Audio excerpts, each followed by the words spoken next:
In this experiment, we loaded PMMA stock as shown in the diagram and measured the stress along plane HH using strain gouges.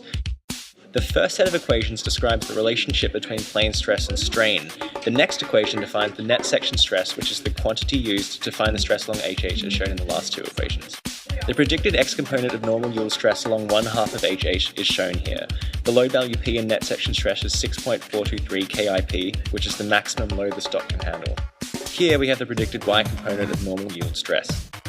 We tested the specimen at P equals 2,000 pounds. The expected x component stress graph is shown in blue. As you can see, the experimental data is not close. Here, the expected y component stress is graphed. Again, note that the experiment data is off. This stress strain graph describes the specimen's behaviour during loading and unloading. You'll notice the behaviour is linear, but the slight offset between tests indicates some permanent deformation.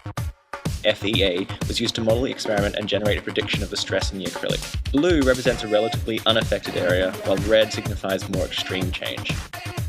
Finally, we have the results of a photoelastic visualization of the specimen undergoing loading. This utilized a polarized light source and camera lens to allow us to visualize the different stress patterns within the specimen. You'll see they're similar to those produced with FEA.